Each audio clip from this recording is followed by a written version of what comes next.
¿Y si el mayor ejército del siglo XX no se movía por ideología, ni siquiera por hambre de conquista, sino por algo más químico? Durante la Segunda Guerra Mundial, mientras el mundo temblaba ante la velocidad de los tanques alemanes y la precisión de sus soldados, un secreto corría por sus venas. No era entrenamiento, no era voluntad, era metanfetamina.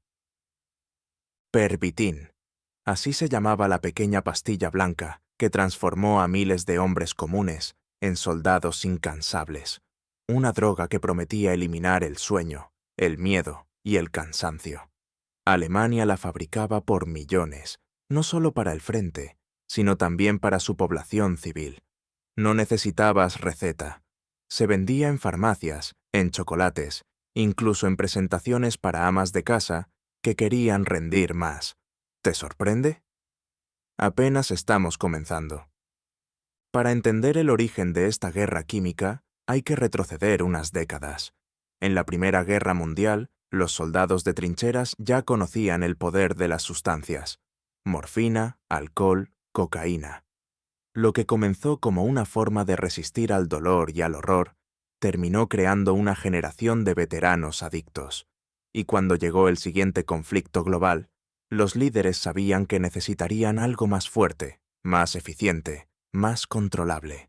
Fue entonces cuando las anfetaminas y metanfetaminas se convirtieron en el combustible silencioso del combate. Pervitin en Alemania, Benzedrina en los aliados, Iropon en Japón. Cada ejército tuvo su píldora mágica, pero Alemania fue quien lo llevó al extremo.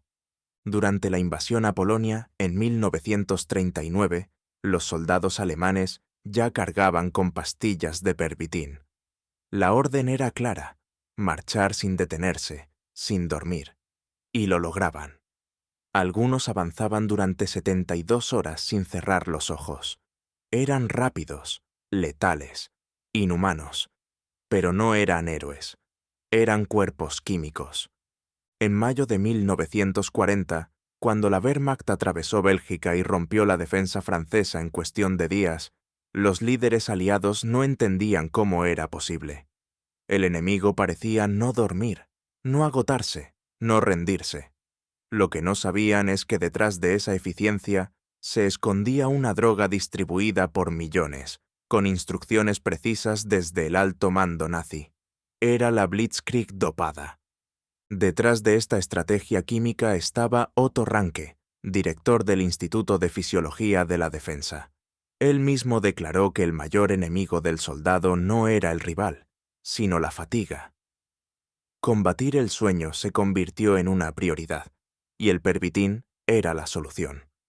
Mientras tanto, la propaganda nazi vendía una imagen opuesta: un ejército sano, puro, disciplinado. Se hablaba de salud, ejercicio físico, baños de sol. Se condenaba el tabaco, el alcohol, la morfina.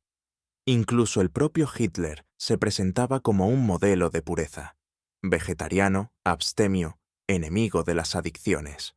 Pero esa fachada escondía una verdad más oscura.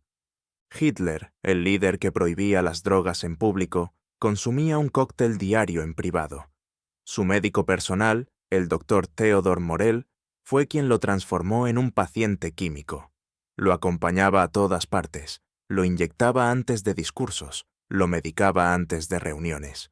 En sus notas, conservadas tras la guerra, se registraron más de 800 inyecciones en menos de 4 años. En paralelo, los soldados alemanes continuaban recibiendo metanfetamina de forma sistemática. Para el alto mando, no era solo una ayuda táctica, era parte de la estrategia. El enemigo no debía tener tiempo de descansar, ni de respirar. Pero no eran los únicos. Los aliados también tenían su propia receta. Cuando un piloto alemán fue derribado en Inglaterra y encontraron pastillas de Pervitin entre sus cosas, comprendieron qué les daba tanta ventaja, y respondieron con Benzedrina, su versión de anfetamina. Los pilotos británicos, especialmente los bombarderos de la Royal Air Force, comenzaron a consumirla antes de sus misiones nocturnas, vuelos de hasta 12 horas en los que no se podía pestañear. La droga los mantenía despiertos, concentrados, pero también les daba una peligrosa ilusión de invulnerabilidad. En Estados Unidos, la benzedrina se distribuyó masivamente entre los soldados. Desde el desembarco en Normandía hasta las selvas del Pacífico, las píldoras se volvieron tan comunes como las raciones de comida. Los combatientes podían mantenerse en acción durante jornadas enteras, pero el precio era alto. Los efectos secundarios no tardaron en aparecer: insomnio, paranoia, alucinaciones, crisis nerviosas. Algunos soldados comenzaron a perder el control, disparaban a sombras, se volvían agresivos, entraban en pánico. El remedio se transformaba en veneno. Mientras los soldados aliados cruzaban Europa dopados con benzedrina, en el otro extremo del mundo, Japón enfrentaba su propia crisis de resistencia. El imperio nipón, cada vez más acorralado por las fuerzas aliadas, buscaba desesperadamente una solución para mantener a sus tropas activas, obedientes, dispuestas a morir sin cuestionamientos, y lo encontró en una sustancia tan potente como destructiva: el iropón. Esta era metanfetamina pura, distribuida de forma masiva no solo a soldados, sino también a pilotos kamikazes y trabajadores civiles. En las últimas fases de la guerra, cuando la derrota era casi inevitable, el consumo se intensificó.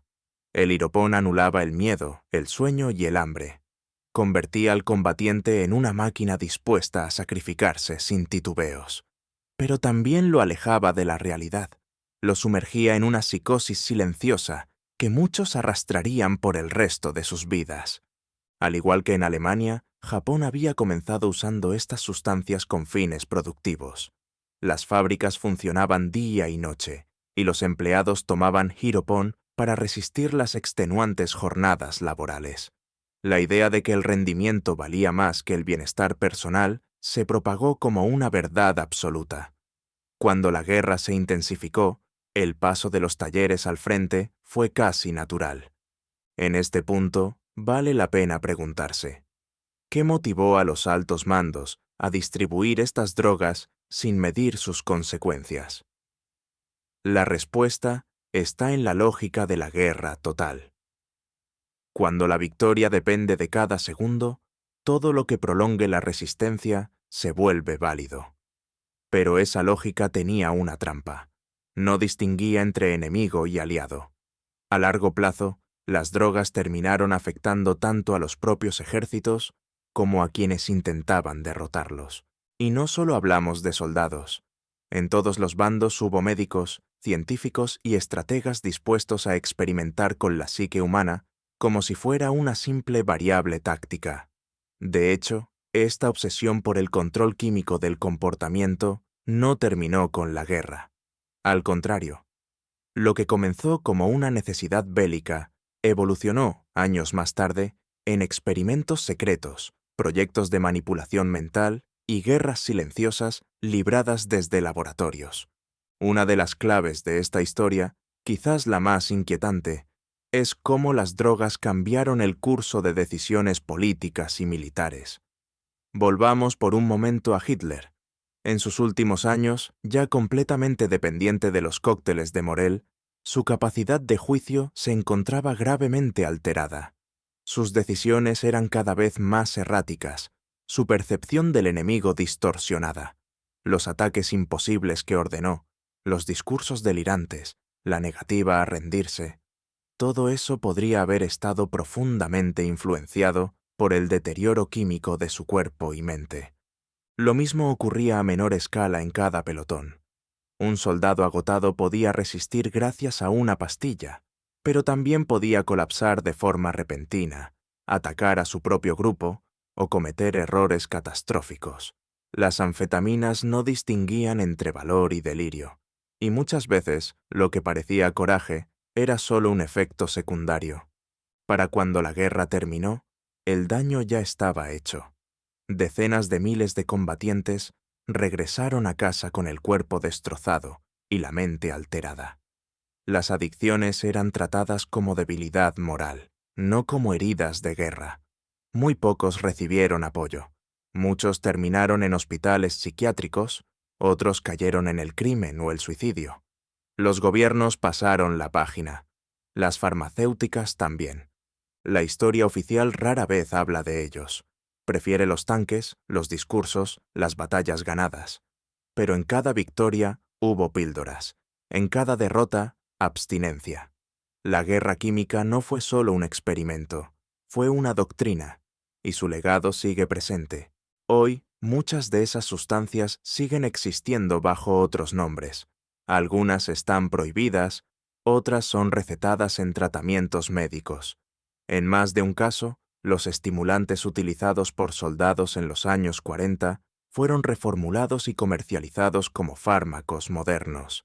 Lo que antes se usaba para marchar en el frente, ahora se usa para rendir en oficinas, escuelas o competencias deportivas. La lógica es la misma: rendir más, sentir menos. Y en ese punto es inevitable preguntarse si realmente hemos aprendido algo. Si el precio que pagamos en aquella guerra silenciosa, librada en el interior de cada combatiente, sirvió de advertencia. O si simplemente seguimos repitiendo la historia, con etiquetas nuevas y promesas renovadas. Así termina esta historia de soldados que no podían dormir, de líderes dopados, de ejércitos movidos por la química más que por la estrategia. Pero también es una historia que nos recuerda lo frágil que puede ser la voluntad humana ante la presión, el miedo y la exigencia de rendir a cualquier costo. Si este video te pareció tan revelador como inquietante, no olvides dejar tu comentario y suscribirte al canal. Tu apoyo nos permite seguir explorando las verdades ocultas detrás de los conflictos que marcaron el mundo.